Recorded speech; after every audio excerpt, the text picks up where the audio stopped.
신명기 말씀의 핵심이라고 제가 생각을 해서 원래 7장 말씀을 읽어야 되는데 8장 말씀을 같이 나눴습니다. 모세가 두 번째 설교에 들어가 있는 바로 4장 44절부터 26장까지 2차 설교의 내용은 시내산 율법을 재언급하는 것으로 나오지요. 율법을 다시 한번 우리에게 알려주는 그 핵심 가운데 하나가 뭐냐 하면 여호와 입에서 나오는 모든 말씀으로 사는 줄 내가 알게 하려 하심이라. 이 뭐냐 하면 40년의 광야 생활 가운데 우리 주님이 알게 하고 싶은 것은 무엇이냐 면 사람이 떡으로만 사는 것이 아니라는 거죠. 떡으로 산다는 것은 무엇을 의미하냐 하면 그냥 밥 먹고 산다는 그 의미보다 떡으로 산다는 것은 세상의 가치관을 가지고 세상에 놀려 사는 것이 아니라 여호와의 입에서 나오는 말씀으로 산다는 건 뭘까요? 말씀의 가치관, 말씀의 세계관으로 사는 것으로 사는 줄을 내게 알게 하는 것, 그게 광야의 40년이라는 겁니다. 우리가 인생의 광야를 통과하면서 우리에게 하나님이 알려주시는 것은 세상 가치로 살면 안 돼라는 거예요. 세상 가치관으로 살면 먹을 거, 세상에 먹을 거에 집중하기 때문에 또 내가 눈에 보이는 거에 좋은 것을 따라가기 때문에 하나님을 섬길 수 없습니다. 말씀을 따라가지 않습니다. 말씀을 온전히 쫓아가지 않아요. 그 말씀을 쫓아가지 않는 삶을 신기루를 잡는 삶이다 라고 보시면 됩니다. 우리가 만족할 만큼 세상에서 얻을 수 있는 게 뭐가 있을까요? 얼만큼 가지면 만족하시겠습니까? 목사님 저는 집 한 채만 있으면 돼요. 집 한 채 드리면 만족하시겠어요? 목사님 거기다 한 3000cc 자동차 한 대만 있으면 뭐 더 이상 바랄 게 없는데 그거 주시면 그 다음 없으실까요? 사람 욕심이라는 건 지금 없는 것을 주면 그 다음 욕심이 생기게 돼 있고 그 다음 단계가 있습니다. 목사님 저는 부장만 돼도요. 그렇게 그냥 은퇴해도 저는 감사해요. 부장 딱 되면요. 그래요. 부장이 많은데 그중에 이사는 한 명밖에 안 되거든요. 주님 앞에서 이사까지 가면 참 좋겠는데 이게 사람이 한도 끝도 없는 것이 욕심입니다. 가나안 땅에 들어갈 때 이스라엘 민족이 품게 될 그 가치관이 세상의 가치관일 가능성이 높습니다. 그래서 떡으로만 사는 세상의 가치관이 아니라 이 세상은 하나님 말씀으로 사는 말씀의 가치관으로 살아내는 것이 이 세상이다 라고 우리 주님이 말씀해 주시는 거예요. 모세가 이게 지금 마지막 말씀이잖아요. 마지막 엑기스를 꽉 짜내서 마지막으로 한마디만 우리 자손들에게 해주고 난 이제 가야 돼. 그래서 마지막으로 남겨준 말이 이 말입니다. 말씀으로 사는 거지요. 그래서 반복돼서 나오는 말씀이 뭐냐 하면 7장에도 보면 나와요. 7장에서 보시면 일곱 족속 다 나오는데 7장 12절을 보세요. 너희가 이 모든 법도를 듣고 지켜 행하면 13절에 곧 너를 사랑하시고 복을 주사 너를 번성하게 하시되 내게 주리라고 내 조상들에게 맹세하신 땅에서 내 소생에게 은혜를 베푸시며 내 토지 소산과 곡식과 포도주와 기름과 풍도는 아주 주시겠다고 그러죠. 그죠? 어떻게 하면? 말씀만 믿어보세요. 한 번만 믿어봐. 네? 이 말씀은 한 번만 믿어봐. 그러면 하나님이 허락하셨잖아요. 그죠? 이 말씀대로 한번 해보세요. 속는 거 아니에요. 제가 어디 남 속이게끔 생겼습니까? 목사 다 띄고 제 얼굴 한번 보세요. 제가 남 속이게 생겼나? 개인적으로 한번 오세요. 제가 거짓말 하나 볼 수 있는데, 자, 모세가 반복해서 하시는 말씀이 이거예요. 말씀을 듣고 지켜 행하면, 그러면 내가 내게 줄 수 있는 거 다 줄게 라는 거지요. 어떤 목사님이 어떤 목사님이 아니라 어떤 갑부가 사장이었는데 그 사람 이름이 생각이 안 나요. 갑자기 생각이 나는 비유가 있는데 자녀들한테 이제 그 모든 걸 다 나눠주는 거예요. 다 이렇게 분배적으로 나눠주는데 이상하게 왜 그래 너? 네, 우리 첫째 아들은 기대하고 있을 거 아니에요. 굉장히 많으시니까. 근데 첫째 아들 불러더니 성령책 하나를 딱 주더래요. 아무 말씀하시고 그냥 성령 딱 주고 돌아가신 거예요. 근데 이 장남이 애들한테는 다 주는데 왜 나한테는 성경책 하나 주지? 성경책을 딱 받고요. 아버지한테 실망을 해서 성경책을 집어 던져놨어요. 그리고 그냥 아버지 생각 안 하고 아버지라고 생각 안 하고 아버지는 소천하셨으니까 아버지와 상관없는 삶을 계속 살아갑니다. 굉장히 힘들고 어려운 삶을 살아요. 아버지한테 받은 거 하나 없이 괴로운 삶을 삽니다. 그렇게 십몇 년을 힘들게 살아요. 근데 어느 순간 하나님 마음 가운데 하나님이 또 그 말씀이 중요하다는 것을 깨닫게 해주셔서 우연히 아버지가 남겨준 그 성경책을 발견합니다. 그래도 감사하게 버리진 않았어요. 그래서 성경의 자크를 딱 엽니다. 열고 탁 폈더니 그 안에 뭐가 있었게요? 편지 봉투 하나가 딱 껴있는 거예요. 편지 봉투를 딱 열어봤더니 그 안에 수표로 편지 봉투 하나와 함께 그 아버지가 가지고 있었던 그 재산의 반을 수표로 체크로 만들어서 그 이제 넣어놓은 거예요. 그리고 편지 한마디 써놓은 겁니다. 이 돈을 보기 전에 말씀의 중요함을 적어놨습니다. 말씀의 중요함을 적어준 거지요. 만약에 그때 이 아들이 아버지의 의미가 뭔지, 아버지가 이걸 준 이유가 뭔지 알고 한 번만 펴봤으면 10몇 년 동안 고생을 안 했을 텐데 요거를 10년 동안 안 펴본 거예요. 성경책 펴보십시오. 그 안에 하나님 주시는 값진 보고가 다 들어있습니다. 제가 이 말씀을 드리냐면 모세뿐만 아니라 이 모세가 신명기 말씀을 통해서 우리에게 반복해서 하시는 말씀이 그겁니다. 여호와의 말씀 안에 지켜 행하면 내가 내게 복을 주겠다는 말씀을 곳곳에 적어놓고 있습니다. 여호수아 1장 말씀에도 우리 여호와 하나님께서 여호수아에게 하신 말씀이 있습니다. 전쟁을 앞두고 있는 그 여호수아에게 이 율법책을 내 입에서 떠나지 말게 하며 주야로 그것을 묵상하여 그 안에 기록된 대로 다 지켜 행하라. 그리하면 내 길이 평탄하게 될 것이요 내가 형통하리라 라는 말씀을 줬다라는 거지요. 모세도 동일한 말씀이었지만 우리 여호와 하나님도 여호수아에게 이제 가나안 땅을 막 들어가는 여호수아에게, 전쟁을 앞두고 있는 여호수아에게 남겨진 말씀은 딱 한 가지입니다. 율법을 반드시 지켜 행하라. 그러면 내가 너와 함께하고 형통케 하고 함께 하겠다라는 거지요. 목사인 저도 이거밖에 없습니다. 답이 여기 있기 때문에 이보다 더 큰 답도 없고요. 다른 답이 없어요. 말씀을 듣고 지켜 행하면 하나님 복 주시겠다는 말씀이 이 중간중간에 많이 반복되어 나옵니다. 특별히 두 번째 설교에 들어가 있는 이 부분의 핵심이 그거예요. 내 말씀을 듣고 지켜 행하면 7장에도 나왔잖아요. 좀 전에 읽었잖아요. 12절에 말씀처럼 그러면 13절에 복을 주겠다. 번식할 것이다. 16절에 보면 내 하나님 여호와께서 내게 넘겨주신 모든 민족을 내 눈이 긍휼히 여기지 말고 진멸하여 그들의 신을 섬기지 말라. 그것이 내게 올무가 되리라. 바로 이제 가나안 땅을 들어가야 될 이스라엘 민족에게 여호와의 말씀을 지켜 행하라. 그런데 그 가나안 땅에 있었던 사람들의 신을 섬기지 마라. 그들을 남겨두면 너에게 올무가 될 것이다 라고 얘기하는 거죠. 지금도 마찬가지입니다. 우리 아이들이 세상에 나아갈 때 철저하게 말씀의 가치관을 가지고 나가지 않으면 우리 아이들 현혹됩니다. 우리 청년들 세상 가치관도 바뀔 수밖에 없어요. 그럼 뭘 쫓아갑니까? 하나님을 따라갈 수 없습니다. 하나님은 두 번째가 되고 내가 원하는 또 다른 신을 섬기면서 그게 올무가 돼서 믿음의 집안 가운데 다른 길로 가는 자녀들이 생길 수 있다는 거죠. 그런데 결국은 믿음의 가정의 자녀들은요 도망가지 못해요. 결국은 어떻든 간에 다시 돌아오는 것을 많이 보게 됩니다. 8장에 넘어오면 오늘 읽은 말씀이 1절에 또 나오잖아요. 내가 오늘 명하는 모든 명령을 너희는 지켜 행하라. 이게 또 나오잖아요. 그죠? 또 8장 14절에 보십시오. 내 마음이 교만하여 내 하나님 여호와를 잊어버릴까 염려하노라. 왜 염려할까요?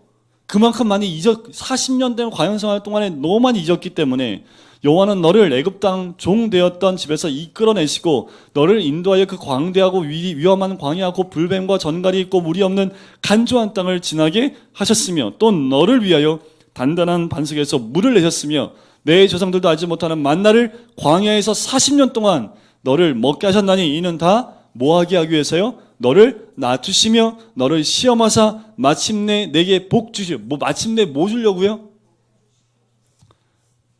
아멘이시죠? 한번 믿어보시라니까요. 뭐 어떻게 해야지 믿어요? 진짜 여기서 마술 한번 뭐 차력소를 한번 해야지 믿으세요? 어떻게 해야지 이 말씀을 믿으시겠습니까? 진짜 복 주셔요. 어떻게 하면요, 이 광야 가운데 하나님이 나를 낮추시고 시험하셔서요 마침내 복 주기 위해서 이런 일들을 하나님이 허락하신 것. 여러분들 지금 고난 가운데 계세요. 그거 왜 주신 거예요? 복 주려고. 그 고난을 통해서 뭐 하시게요? 낮추시려고요. 낮춰서 뭐 하시려고? 우리 그냥 바닥에다 바짝 낮추셔서 뭐 하시게요? 하나님 우리 낮추시면 하나님께 뭐 이득되는 거 있어요? 없어요. 하나님은 하나님의 자녀를 낮추심을 통해서 복 주시기 위해서 우리를 낮추시는, 그래서 그 고난을 허락하신다라는 겁니다. 누가 괴롭힙니까? 얘기하세요. 그러면 제가 일단 그 사람 놓고 제가 확실하게 기도해 드릴 테니까, 하나님 그 영혼 죽여주시옵소서 하면서 그냥 확실하게 기도해 드릴 테니까. 그런데 이렇게 생각하셔야 됩니다. 나를 위해서 그 사람이 수고하고 있는 거지요. 뭔 수고를 해요? 나를 낮추게 하기 위해서 그 사람이 나를 지그시 밟게끔 하나님이 그 사람을 쓰고 있다라는 거지요. 그 사람은 하나님 보시기에 그렇게 쓰임받고 있지만 그 사람은 또 하나님이 알아서 또 그 사람은 처리하시겠지요. 부정적으로 쓰임받았으니까. 하지만 우리 하나님이 우리를 낮추시고 고난을 주시는 이유는 절대로 우리 죽이기 위해서 광야를 걷게 하신 게 아닙니다. 광야를 통과하게 하신 이유는 우리를 낮추셔서 우리를 뭐 하시게요? 복 주시려고요. 그렇게 하기 위해서 광야를 통과합니다. 근데 광야 통과하다가 이스라엘 민족이 모세가 시내산에서 늦게 내려오니까 뭐 만들었어요? 금송아지. 그게 9장에 나오는 불신앙적인 사건들을 쭉 적어놓습니다. 금송아지 사건이 나오고요. 10장에 나가면 새 돌판 얘기가 나옵니다. 돌판을 깨버리잖아요, 그죠? 그래서 하나님께 다시 또 올라가요. 40일 동안 다시 새 돌판을 받아갖고 내리고 옵니다. 자, 10장 12절에 보면 이렇게 나옵니다. 이스라엘아, 내 하나님 여호와께서 내게 요구하시는 것이 무엇이냐? 하나님께서 뭘 요구하세요? 곧 내 하나님 여호와를 경외하여 그의 모든 도를 행하고, 또 얘기하잖아요. 그를 사랑하며 마음을 다하고 뜻을 다하여 내 하나님 여호와를 섬기고, 13절 내가 오늘 내 행복을 위하여 내게 명하는 여호와의 명령과 규례를 지킬 것이 아니냐? 뭘 위해서요? 우리의 행복 때문에. 하나님이 우리의 행복을 위해서 뭐 하래요?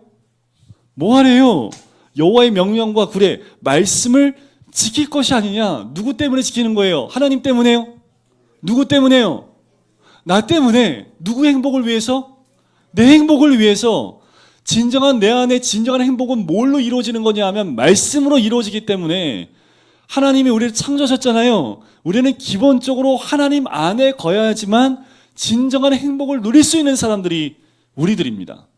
그런데 죄가 우리 안에 들어오면서부터 어떻게 해요? 하나님 안에 있던 우리들을 옮겨버렸습니다. 그러니까 어떻게 해요? 하나님 안에서만 행복이 있는데 옮겨지니까 우리한테 행복이 있어요, 없어요? 행복이 없지요. 그러니까 다시 우리를 어떻게 해요? 하나님 안으로 인도할 수 있는 방법은 말씀밖에 없는 겁니다.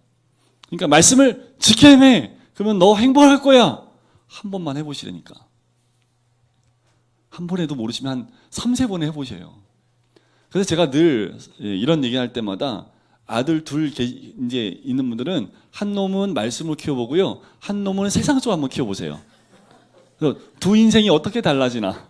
그래서 나중에 한번 그걸 간증한, 한쪽은 웃고 한쪽은 울면서, 큰 아들은 말씀으로 키웠더니 이렇게 했고, 이 아들은 그렇게 하지 않겠지요, 그죠? 목사 이렇게까지 얘기하는 거는 답은 이미 나와 있습니다. 그런데 우리가 못해요. 왜 그럴까요? 내 눈에 보이지 않는 하나님이기 때문에. 내 눈에 보이는 세상이 더 크게 보이는 거예요. 눈에 보이는 거, 당장 내 눈에 있는 돈이 더 크게 보이지요. 눈에 보이지 않는 하나님이 더 크게 안 보인다니까요. 그러니까 어떻게 하나님이 우리 행복을 위해서 돈이 아니야, 하나님이야, 그것을 알려주기 위해서 고난을 통해서 말씀으로, 하나님 말씀을 우리를 끌고 오시는 거지요. 10장 16절 보세요. 그러므로 너희는 마음에 뭘 받으라고요? 할례를 행하고. 이 말씀을 사도 바울이 로마서 2장 끝부분에서 얘기합니다. 할례를 몸에 행하지 말고 육체의 할례가 아니라 마음의 할례를 행하라는 거지요. 그 의미가 뭘까요? 모세가 이 말씀을 30장에서도 또 한 번 반복합니다. 다시는 목을 곧게 하지 말라. 마음의 할례를 행한다는 건 뭐예요? 마음이 고다진 거예요. 마음이 굳어져 있습니다. 뭐 때문에요? 돈 때문에, 세상의 가치관 때문에, 세상의 번영 때문에. 아까도 우리 원로목사님이 번영시장 말씀하셨잖아요. 그 번영시장이 언제 들어왔냐면 보릿고개가 있을 때 들어왔습니다. 그때는 그게 복음이었어요. 예수 믿으면 복받아. 예수 믿으면 배 안 고라. 예수 믿으면 너 필요한 거 주셔. 그래서 옛날에는 교회 오면 뭐 줬어요, 우리 아이들? 초코파이 줬지요. 저도 초코파이 얻어먹으러 갔어요, 교회.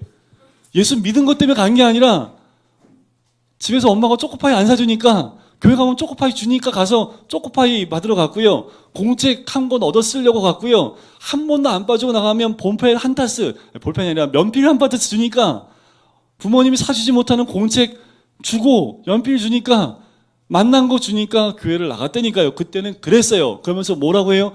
열심히 나면 하나님 이거 다 주셔. 근데 그때는 그게 들렸어요. 왜요? 그때는 먹고 살기 힘들었고 단 거가 초콜릿 하나 먹는 것도 쉽지 않았던 시대였기 때문에 교회 가면 이걸 줬다니까요. 베트남 가보십시오. 베트남에 가서요, 먹을 거 주면 아이들이 때로 몰려 들어옵니다.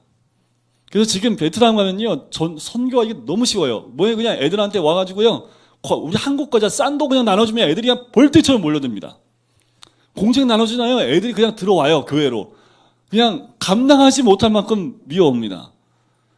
그런데 중요한 것은 거기서 번영식으로 가면 안 되고 그 아이들에게 참다운 말씀의 원리를 하나씩 하나씩 알려줬어야 되는데 너무 번영신학으로 여기까지 와버린 거예요. 그러니까 어떻게 해요? 교회가 무조건 크게 되는 것이 복받은 거고, 집이 커지는 것이 복받은 거고, 차가 커지는 게 복받은 거고, 이게 완전히 우리 종교 자체가요, 우리 기독교 자체가요, 뭔가 이제 커져야지 복받은 걸로 완전히 번영신학으로 바뀌어진 거죠. 뭐가 커져야 됩니까? 신앙의 넓이가 커져야 되는 거지요. 신앙의 깊이가 깊어져야 되는 겁니다. 우리를 하나님이 흔드시는 이유는요, 때로는 우리가 넓은 데서 좁은 데로 갈지언정 하나님이 우리를 흔드시는 것은 믿음 가운데 더 깊이 들어가기를 원하시기 때문에 그래요. 10장 17절에 보세요. 너희 하나님 여호와는 신 가운데 신이며 주 가운데 주시며 크고 능하시고 시며 두려우신 하나님이시라. 믿으셔야 됩니다. 신뢰하라는 거지요. 그런데 그 하나님은 사람을 뭐로 보지 않아요? 외모로 보지 아니하시며 뇌물을 받지 않으신대요. 이 말씀은 예수님도 반복해서 하신 말씀입니다. 하나님이 외모로 목사를 시켰으면요, 저는 조금 더 늦게 돼야죠. 좀 살도 좀 더 찌고, 예? 좀 그래야 돼요. 근데 하나님은 절대로 사람의 외모로 보지 않으십니다. 하나님은 그 중심을 보신다라는 거지요. 우리 아이들한테 딴 거 알려주시면 안 돼요.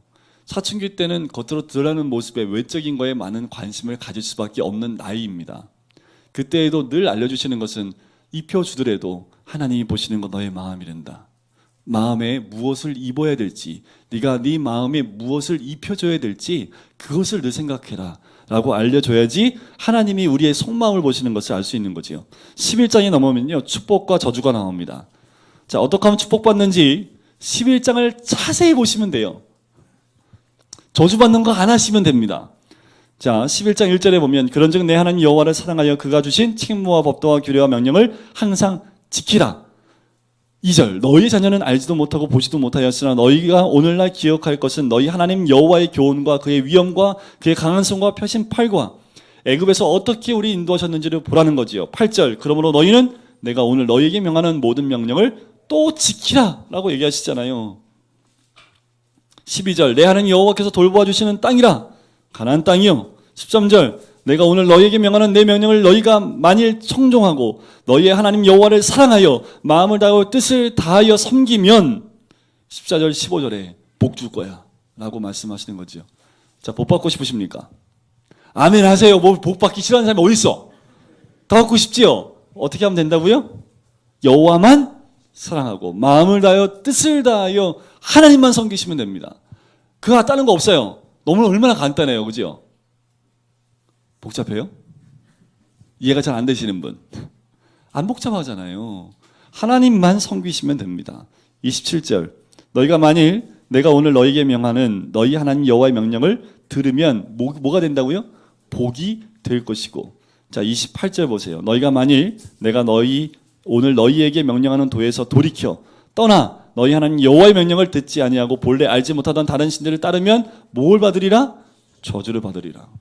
분명히 우리 주님은 기록하고 있습니다. 하나님 외에 다른 것을 따르면 저주를 받을 것이다 말씀하고 있지요. 자, 좀 넘어가 볼까요? 뭐 중앙성서사상, 뭐 유혹을 경계하고, 뭐 14장에 넘어가면 부정한 음식과 이런 것들에 대한 얘기가 나오고 11조가 나오고요. 15장에는 안식년에 대한 규례가 한 번 더 나옵니다. 좀 넘어가 볼게요. 16장에는 이 세 가지 꼭 지켜야 될 절기, 유월절, 칠칠절, 초막절이 나옵니다. 3대 절기에 대한 얘기가 나오고요. 자, 17장에 넘어가면 17장에 18절 18절을 보시면 이렇게 되어 있습니다. 왕법이 정해져 있어요. 그가 왕위에 오르거든 이 율법서의 등사본을 레위 사람 제사장 앞에서 책에 기록하여 평생에 자기 옆에 두고 읽어 그의 하나님 여호와 경외하기를 배우며 이 율법의 모든 말과 이 규례를 지켜 행할 것이라. 대통령이 이래야 되거든요. 그래서 미국 대통령은 원래 대통령 취임할 때 성경책에 손 얹고 하면 뭐해? 동성애 통과시키고.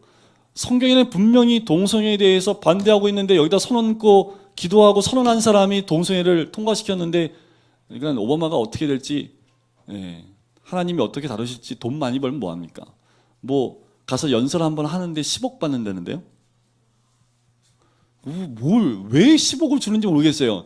절 주면 1년 내내 가서 말씀 가르쳐 줄 텐데, 아니 이거 1시간짜리 듣는다고 10억을 주고 그걸 들어요? 트럼프는 어떻습니까 지금? 마찬가지지요. 저는 우리나라 대통령이 이 말씀처럼요, 율법 이 말씀 옆에 두고요 늘 가까이 하고 읽는 사람이 되었으면 참 좋겠어요. 그래서 어떤 분은 장로님이 한 번 됐긴 했는데 장로님 잘 못했어요, 그죠? 그래서 장로님이 되면 군목이 많이 늘어나야 되잖아요. 장로님이 2명이 되셨어요, 그죠? 제가 이름은 얘기 안 합니다. 그런데 2분이 대통령이 되고 난 다음에요, 군대에서 뭐가 더 늘어난 줄 아세요? 네. 우리 스님들이 더 많이 일어났고요. 군목은 더 줄어들었습니다. 왜 그래요 도대체? 암암리에 힘 써가지고 군목을 더 늘려야 되는데 군목을 줄여버려. 되려 예수님을 알지 못하는 사람이 대통령이 되면요 군목을 늘립니다. 왜 그럴까요? 그 마음을 뺏으려고. 근데 기독교인이 되면 그 반대편에 있는 사람을 끌어안으려고 그런 짓거리를 한다라는 거죠. 말씀대로 하지 못하는 모습이지요. 이미 모세는 가나안 땅 들어가기 전에 이스라엘 민족이 왕을 세울 것을 이미 알았다라는 거예요. 그래서 많이 두지 말아야 될 것 16절과 17절에 얘기합니다. 왕이 되면 왕은 뭘 많이 얻으면 안 돼요? 16절에 병마를 많이 두지 말라. 왜 그럴까요? 말을 의지할까 봐 그래요. 이때 당시에 병마, 그러니까 싸움에 나갈 때 타는 그 말은요 애굽 말이 최고였습니다. 그래서 이 말씀을 어기고 병마를 사들였던 사람이 누군지 아세요? 그렇죠, 솔로몬이에요. 걔가 하나님 이거 하지 말라는데 제일 먼저 했던. 그러니까 어떻게 해요? 자기 죽고 난 다음에 하나님이 솔로몬 때는 손을 안 대셨어요. 왜요? 약속한 게 있었기 때문에. 성전을 졌잖아요. 분명히 타락을 했는데 하나님이 솔로몬 때는 손을 안 대셨습니다. 그 아들 때 쫙 갈라지죠. 병마 두지 말라고 그랬죠. 아내를 17절에 보세요. 그에게 아내를 많이 두어요? 두지 말아요? 많이 두어 그의 마음을 미혹하게 하지 말 것이며. 그러니까 많이 두라는 얘기가 말라는 거예요. 두긴 두되, 그러니까 많이 두지 말라는 얘기는 조금 두라는 거잖아요. 그때 이때 당시에 왕들은 좀 아내가 있긴 했었어요. 다윗도 아내가 좀 있긴 했습니다. 그런데 솔로몬처럼 삼천궁녀, 말이 삼천궁녀지 실제로 하면 명소는 3,000명이 되지는 않습니다. 3,000명은요 후궁까지 포함해서 거기에 이제 함께 있는 그 여종들 있죠. 그 후궁과 함께 딸려 있는 그 모든 숫자를 다 합하면 3,000명이 어떤간에 이스라엘의 3,000명. 벌써 솔로몬 때 많이 무너졌죠. 17절 후반부에 보면 자기를 위하여 뭘 많이 쌓지 말라고요? 은금을 쌓지 말라고 했는데 솔로몬이 주로 받았던 게 뭘까요? 아니야, 은금이요 처처에 깔려 있어요. 너무 많이 받아가지고 조공으로. 다윗은요 왜 은금을 모았냐 하면 성전을 짓기 위해서 쌓아놨습니다. 다윗은 다른 거 이유가 없었어요. 성전을 짓기 위해서 모든 것을 비축해놨던 사람이 다윗입니다. 근데 솔로몬 때는요 다 세웠어요. 성전은 먼저 세울게요. 자기 궁을 먼저 세울게요. 자기 궁부터 세워요. 그런데 성전을 이미 세웠기 때문에 하나님이 그걸 인정을 하지요. 제가 솔로몬 너무 미워하지 마십시오. 저도 솔로몬 이렇게 미워하진 않는데요. 말씀대로 안 하니까 미움이 되지. 자, 18장에 가면 18장 15절에 보시면 자, 예수 그리스도를 예표하는 말씀 한 절이 나옵니다. 18장 15절. 내 하나님 여호와께서 너희 가운데 내 형제 중에서 너를 위하여 나와 같은 선지자 하나를 일으키시리니 너희는 그 말을 들으라. 이 예수 그리스도를 의미하거든요. 자, 이럴 때는 제가 항상 이렇게 해요. 나와 같은 선지자 하나. 이게 뭐예요? 신이잖아요. 신발하면 안 돼. 이게 신이 신. 신은 신명기잖아요. 그죠? 신을 제가 두 팔로 들었어요? 한 팔로 들었어요? 한 팔로. 그러니까 신을 한 팔로 들었으니까 신명기 18장에 나와 같은 선지자 하나 이렇게 절대로 안 까먹겠죠, 그죠? 이거 제가 신대원 공부할 때 하도 까먹어가지고 딱 이 정도만 하면 평생 안 까먹어요. 모세가 나 같은 선지자 하나. 신 들고 목사님 한번 흔들었지. 신명기에 한 팔, 18장에 나온다는 거죠. 이건 좀 기억해 두시면 좋을 것 같아요. 좀 넘어가 보도록 할까요? 21장으로 넘어 볼게요. 21장 23절. 예수님과 연결되는 말씀이기 때문에 또 중요합니다.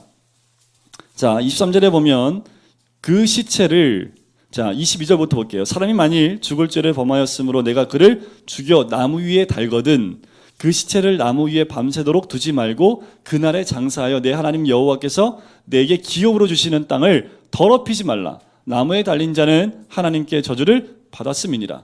자, 이 사도 바울이 예수님이 구세주임을 얘기할 때 이 율법사들과 서기관들이 이 말씀을 딱 보면서 어떻게 구세주가, 어떻게 메시아가 여호와 하나님께 저주받는 나무 위에 달릴 수 있느냐?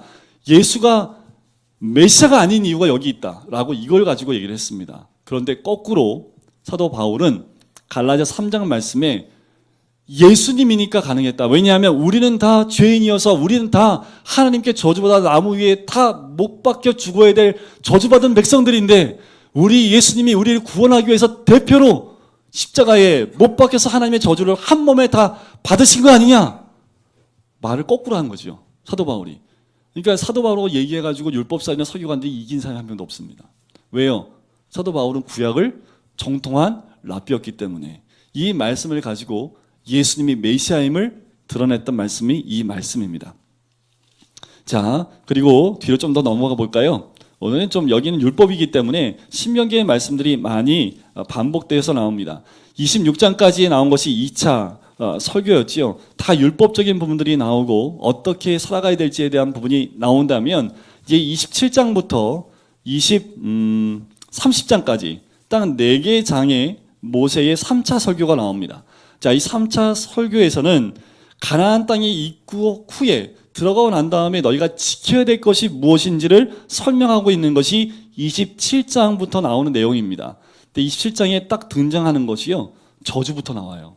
자, 보세요. 자, 12절과 13절을 보시면 요단강 건넌 후에 축복을 선포하며 그리심산에 또한 에발산에 저주를 선포하면서 각각 나눴습니다. 그러면서 자, 보세요. 15절부터요. 각 절마다 저주받는 이야기가 나와요. 그것을 만들어 은밀히 세우는 자는 저주를 받을 것이라. 부모를 경홀히 여기는 자는 저주를 받을 것이라. 이웃의 경계표를 옮기는 자는 저주를 받을 것이라. 맹인에게 길을 잃게 하는 자는 저주를 받을 것이다. 객이나 고아나 과부의 송사를 억울하게 하는 자는 저주를 받을 것이라. 아버지의 아내와 동침하는, 말이 안 되잖아요, 그죠? 그런데 요즘 이 시대가 됐다는 거 아십니까? 요즘 이 시대가 됐어요. 그리고 짐승과 교합하는 모든 자 저주를 받을 것이다. 자, 짐승과 교합하는 것들이 지금도 이 세상 가운데 일어나고 있는 악행 중에 하나입니다. 그 자매 곧 그 아버지의 딸, 그러니까 누가 돼요? 고모지요. 어머니의 딸, 이모가 되는 거지요. 동침하는 자도 저주를 받습니다. 장모와 동침하는 자, 거의 이 모든 저주는요, 음란한 부분에서 많은 포커스가 되어져 있습니다. 28장, 우리가 이 말씀을 읽으면 입술이 해볼쭉하게 벌어지는 그 말씀이 여기에 있습니다. 읽어드려 볼게요. 들으면 그냥 너무 기분이 좋아지는 말씀입니다. 두 팔 들고 환영하는 장이에요, 이게. 내 하나님 여호와의 말씀을 삼가 듣고 내가 오늘 내게 명령하는 그 모든 명령을 지켜. 또 나오잖아요, 그죠? 내 하나님 여호와께서 너를 세워 모든 민족 위에 뛰어나게 하실 것이라. 우리 아이들 아멘이시죠? 내 하나님 여호와의 말씀을 청종하면 이 모든 복이 내게 임하며 내게 이르리니. 자, 이제부터 이제 입이 벌어지는, 성읍에서도 복을 받고 들에서도 복을 받을 것이요, 내 몸의 자녀와 내 토지와 소산과 내 짐승의 새끼와 소와 양의 새끼가 복을 받을 것이며 광주리와 떡 반죽 그릇이 복을 받을 것이며 내가 들어와도 복을 받고 나가도 복을 받을 것이니라.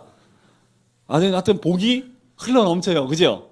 하여튼 뭐 들어가도 복 받고 나와도 복 받고 우리 자녀들 복 받고 우리가 키우는 새끼들 다 복 받고 민족 위에 민족이 되어지고 막 이런 복이 어디 있어요? 그런데 그 다음 여호와께서 너를 대적하기 위하여 일어난 적군들을 내 앞에서 피하게 하시리라 하면서 쭉 복을 얘기하지요.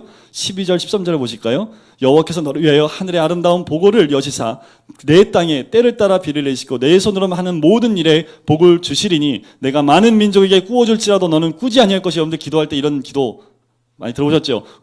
구워줄지언정 꾸지 않게 하시고 뭐 이런 기도 여기에 나온 거거든요. 이게 자, 여호와께서 너를 머리가 되고, 이거 여기 나오면 머리가 될지언정 꼬리가 되지 않게 하시며 위에만 있고 아래에 있지 않게 하시리니 오직 너는 내가 오늘 내게 명령하는 내 하나님 여호와의 명령을 듣고 지켜 행하며.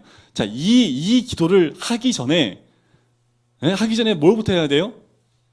여호와의 말씀을 듣고 지켜 순종하고 믿어 행하면 머리가 될지언정 꼬리가 되지 않게 하신다는 그 복이 임하게 하시고, 먼저 선행될 게 뭐예요?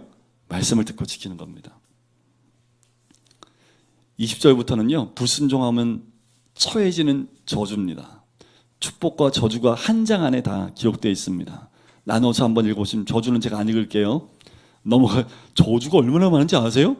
축복은 19절까지, 그죠? 네, 19절 뒤에도 보면 뭐 이게 나와요. 하여튼 저주 받는 것도 뒤에 나오긴 합니다. 하여튼 축복만 얘기하고 넘어갑니다. 자, 29장에 넘어가면 1절에 이런 얘기가 나와요. 호렙에서 이스라엘 자손과 세우신 언약 외에 여호와께서 모세에게 명령하여 모압 땅에서 그들과 세우신 언약의 말씀은 이러하니라 하면서 모압 언약에 대한 부분들을 핵심을 여기다 얘기합니다. 29장에 모압 언약, 그 핵심은요 순종이에요. 순종. 그냥 이 언약을 듣고 지켜 순종해라, 그 말이 핵심입니다. 그리고 30장에 딱 넘어가면 여러분들 생복사화 들어보죠. 생복사화. 여러분들 많이 들어보셨잖아요. 요새는 생복사화에 대한 말이 이제 좀 옛날 말로 바뀌었기 때문에 잘 안 쓰긴 하지만 30장 6절을 보세요.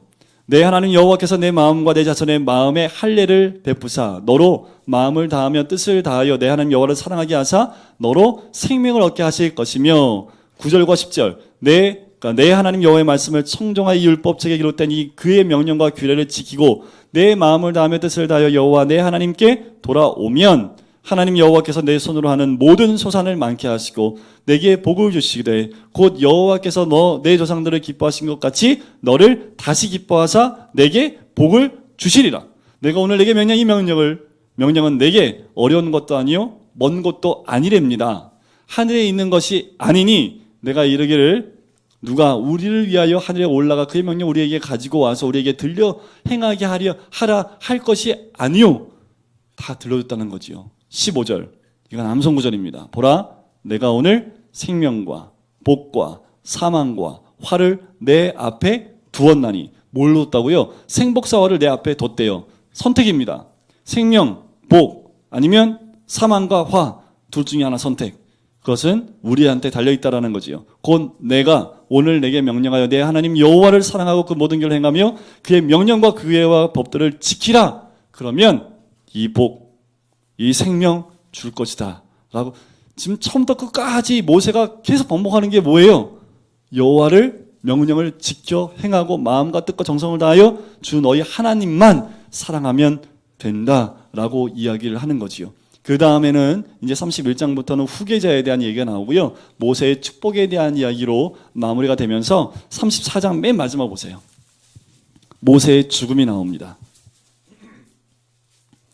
34장 1절에 보시면 모세가 모압 평지에서 느보산에 올라가 여리고 맞은편 비스가산 꼭대기에 이르매 여호와께서 길앗 온 땅을 단까지 보이시고, 3절 네겝과 종려나무의 성읍 여리고 골짜기 평지를 소알까지 다 보여주십니다. 못 들어가는데 보여주긴 왜 보여주신지 모르겠어요. 여호와께서 그에게 이르시되 이는 내가 아브라함과 이삭과 야곱에게 맹세하여 그 후손에게 주리라 한 땅이라. 내가 내 눈으로 보게 하였거니와 너는 그리로 건너가시. 약 올리시는 것도 아니고. 이에 여호와의 종 모세가 여호와의 말씀대로 모압 땅에서 죽어요. 벳부엘 맞은편 모압 땅에 있는 골짜기에 장사되었고 오늘까지 그의 묻힌 곳을 아는 자가 없느니라. 모세가 죽을 때 나이 몇 세요? 120세였으나 그의 눈이 흐리지 아니하였고 기력이 쇠하지 아니하였더라. 그 영혼을 하나님이 취하여 가신 것은 그가 이 땅에 삶이 다하여 기온이 지나여 가는 것이 아니라 하나님 때에 그 영혼을 거둬 가신 겁니다. 모세가 이스라엘 자손이 모압 평지에서 모세를 위하여 애곡하는 기간이 끝나도록 모세를 위하여 30일을 애곡을 합니다. 그리고 모세가 눈의 아들 여호수아에게 안수하였으므로 그에게 지혜의 영이 충만하니 이스라엘 자손이 여호와께서 모세에게 명령하신 대로 여호수아의 말을 순종하였더라. 그 후에 이스라엘의 모세와 같은 선지자가 일어나지 못하였나니 모세는 여호와께서 대면하여 아시던 자였더라 라는 거지요. 이 모세는 자기 역할을 다 했습니다. 이스라엘 민족을 광야의 40년을 다 인도하면서 하나님의 복이 무엇인지 다 알려줬고 마지막 순간에 기록하여 남겨주면서 너희들이 가나안 땅에 들어가서 복 받으려면 이렇게 해야 돼 라고 알려주고 있다라는 거지요. 그리고 모세가 또 한 가지 잘한 것은 후계자를 키웠다라는 겁니다. 너무나 이 시대나 이때 시대나 힘든 건 뭐냐 하면 후계자를 남기는 겁니다. 여호수아가 못한 게 뭔지 아십니까? 여호수아서 다음에 말씀이 뭐게요? 사사기잖아요. 그지요? 사사기는 몇 장으로 되어 있어요? 12명 사사가 거꾸로 뒤집어지니까 21장으로 되어 있다고 그랬죠. 제가 그새 다 까먹으셨잖아요. 그죠? 네. 왜 사사들이 나와요? 여호수아가 후계자를 못 키워서 그래요. 영적 후계자가 키워져 있었다면 이스라엘 민족이 사사기 말씀의 핵심 말씀이 자기 소견에 옳은 대로 행하였더라. 그 말씀으로 결론이 안 났을 겁니다.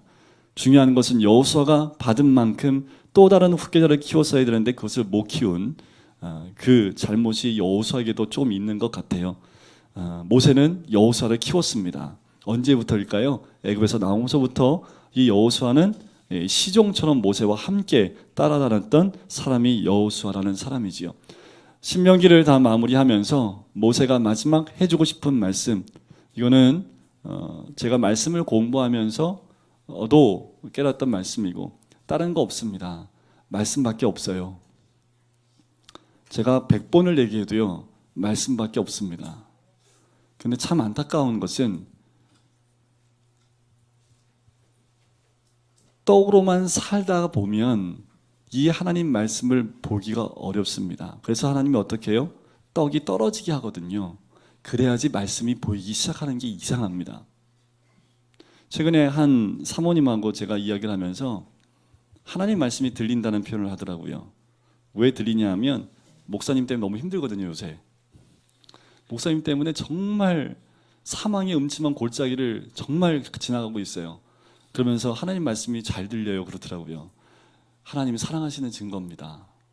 사모님 때문에 목사님이 사모님을 그렇게 하는 수고를 하고 계시는 겁니다. 속은 뒤집어지실 텐데 그냥 저한테는 그런가 봐요 그렇게 얘기는 하시더라고요.